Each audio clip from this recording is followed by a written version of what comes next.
इस दुनिया में कोई भी व्यक्ति ऐसा नहीं है जिसके पास कोई परेशानी ना हो, कोई समस्या ना हो।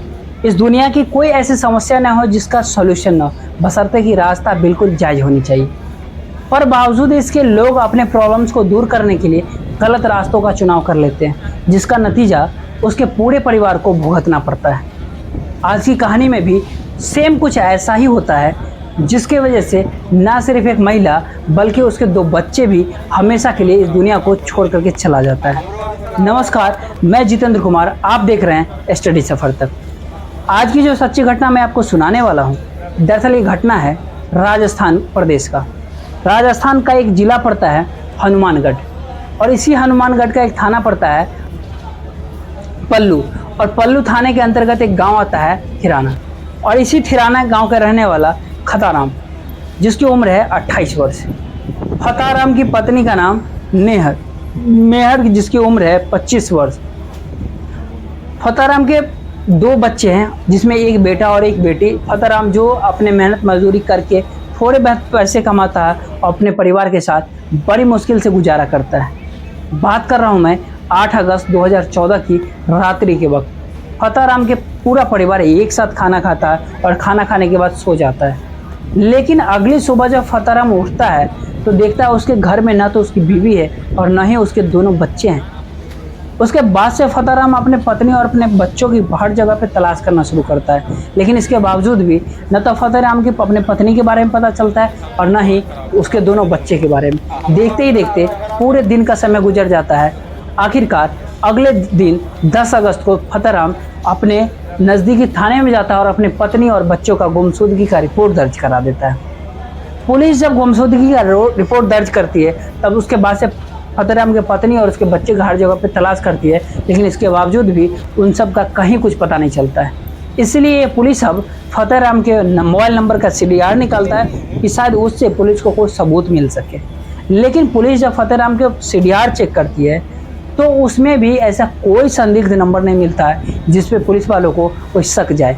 और देखते ही देखते आखिरकार लगभग 1 सप्ताह का समय गुजर जाता है। जब 1 सप्ताह का समय गुजर जाता है, फताराम की पत्नी और उसके बच्चों का कुछ पता नहीं चलता। 1 सप्ताह बाद फताराम फिर से थाने में जाता है और अपने परिवार के बारे में पुलिस से पूछताछ करता है। पुलिस फताराम को जवाब देती है कि हम तुम्हारे परिवार के हर जगहों पे तलाश कर रहे हैं। दरअसल हमने तुम्हारे मोबाइल नंबर का CDR भी चेक किया, लेकिन उस CDR से भी हमें कुछ भी नहीं मिला। पुलिस जैसे इस तरह की बातें फताराम से कहती है तो फताराम पुलिस वालों से जवाब देता है कि साहब, मेरी पत्नी मेरा मोबाइल नहीं चलाती थी, बल्कि मेरे पत्नी के पास खुद उसका मोबाइल था। लेकिन फताराम जैसे इस तरह की बातें पुलिस वालों से कहती है तो पुलिस भी फताराम के ऊपर गुस्सा आ जाता है, और गुस्से में पुलिस वाले फताराम से कहता है कि तुमने ये बातें हमें पहले क्यों नहीं बताते। तो फताराम अपने पत्नी का मोबाइल नंबर पुलिस को देता है। पुलिस जब मेहर के मोबाइल नंबर का CDR निकालता है तो आखिरकार उस CDR में एक ऐसा नंबर मिलता है जिसमें मेहर पिछले कई महीनों से लगातार बातचीत किया करती थी। पुलिस जब उस नंबर के जब डिटेल्स निकालती है तो मालूम चलता है कि वो नंबर किसी कृष्णा कुमार के नाम पर रजिस्टर्ड है।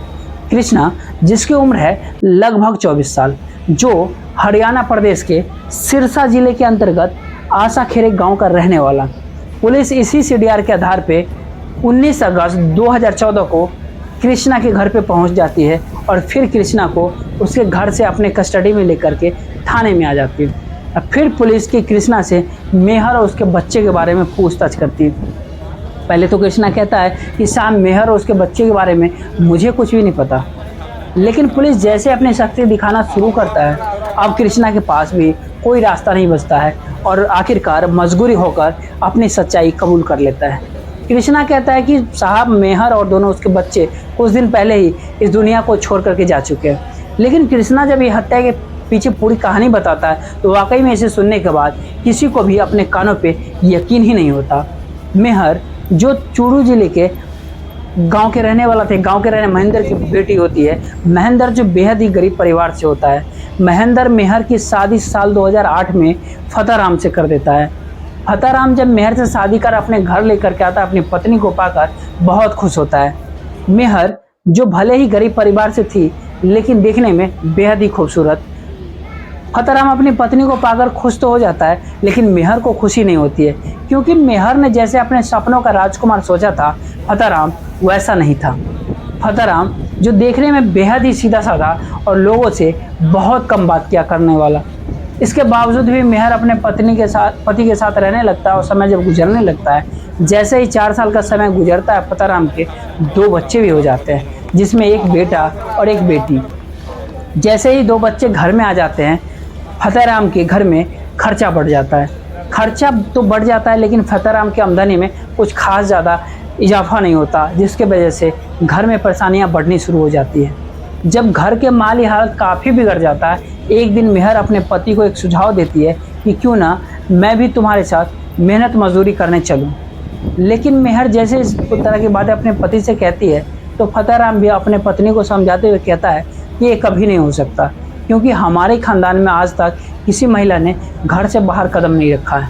फतेहराम जब ऐसी बातें कहता है, तो मेहर अपने पति को एक सुझाव देती है कि अगर ऐसी बात है तो क्यों ना कि हम इस जगह को छोड़ देते हैं और किसी अनजान जगह पे चलते हैं, और फिर वहाँ पर हम दोनों मिलकर पैसा कमाएंगे, जिसके वजह से हमारे बच्चों को एक बेहतर भविष्य हो सकता है।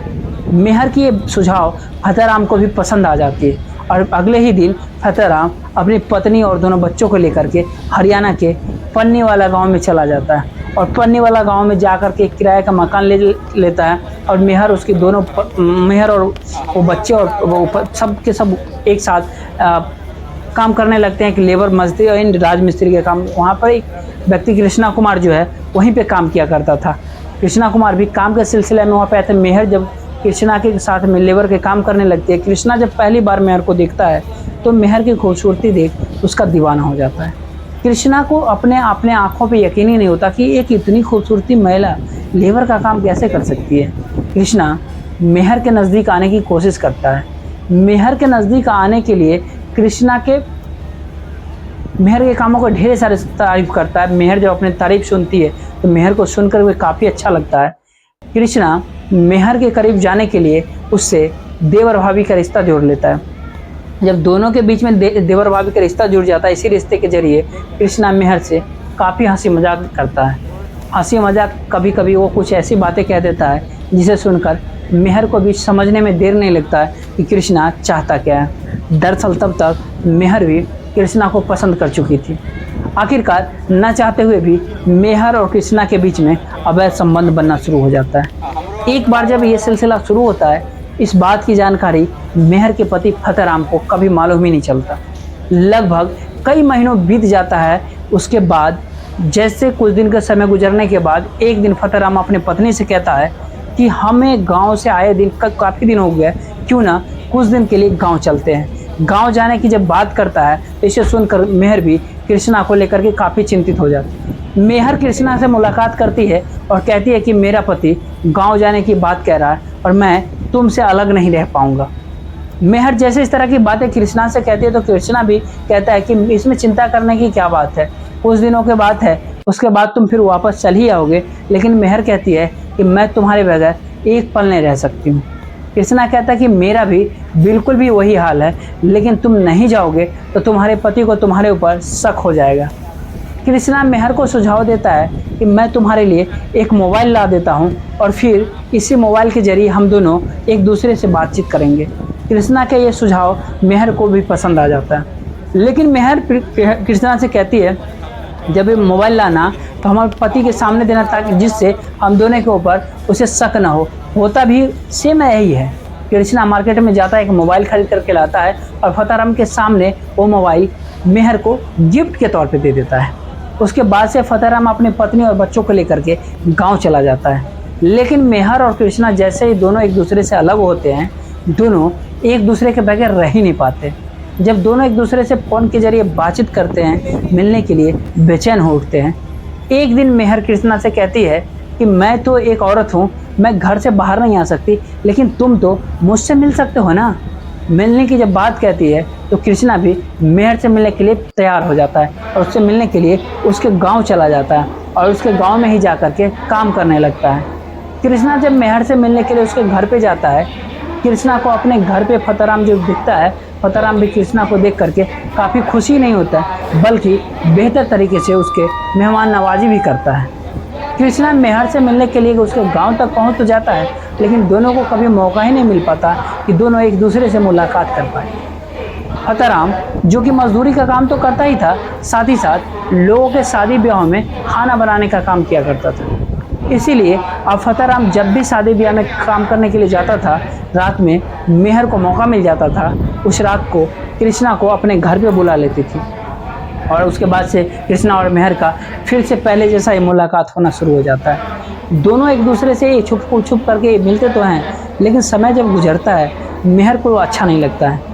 मेहर एक दिन कृष्णा से कहती है कि हम यूँ कब तक छुप करके मिलते रहेंगे, दरअसल मुझे यहाँ से हमेशा के लिए कहीं दूर लेकर के चलो। दूर जाने की जब बात कहती है तो कृष्णा भी उसे अपने साथ ले जाने के लिए तैयार हो जाता है और फिर दोनों घर छोड़ करके भागने के लिए एक षड्यंत्र बनाते हैं। और उस षड्यंत्र के तहत 8 अगस्त 2014 की रात्रि के वक्त मेहर के पूरे परिवार जब खाना वाना खा करके सो जाता है, तो आधी रात को मेहर अपने दोनों बच्चों को लेकर के घर से बाहर निकलती है और अपने ही गांव के तालाब पे पहुंच जाती है, जहां पे कृष्णा पहले से अपने बाइक लेकर के उन सब का इंतज़ार कर रहा था। मेहर जैसे कृष्णा के पास जाती है, कृष्णा मेहर और उसके दोनों बच्चों को अपने बाइक पे बिठाता है और वहाँ से वो राजस्थान के संगरिया कस्बे में चला जाता है और संगरिया के ही रेलवे स्टेशन पे मेहर के साथ रहने लगता है। कृष्णा मेहर को अपने साथ घर लेकर के नहीं जाता है, क्योंकि कृष्णा को डर सताता है कि अगर अपने उसके घर लेकर के जाता है तो इधर फतेहराम कहीं पुलिस को लेकर के उसके घर पे ना पहुंच जाए। कृष्णा मेहर को लेकर के रेलवे स्टेशन पर रहने लगता है। जैसे कुछ दिन का समय गुजरता है, फतेहराम को अब समझ में नहीं आता कि मेहर को लेकर अब जाए कहाँ पे। दरअसल कृष्णा अब मेहर को लेकर के बुरी तरह से फंस चुका था, इसलिए अब कृष्णा मेहर को समझाता है कि क्यों ना तुम्हें वापस घर छोड़ देता हूँ, जब मैं कुछ पैसे कमा लूँगा तुम्हें वापस फिर से लेकर के जाऊँगा। लेकिन घर जाने की जब बात कहता है तो मेहर उसे जवाब देते हुए कहती है कि मैं दोबारा किसी कीमत पे घर नहीं जाऊँगा, क्योंकि वापस अगर मैं घर गई तो मेरा पति मुझे जिंदा नहीं छोड़ेगा। एक बार जब मैं घर से बाहर निकल चुकी हूँ तो मैं हमेशा तुम्हारे साथ ही रहूँगा। कृष्णा को समझ में नहीं आता कि अब वो करे क्या।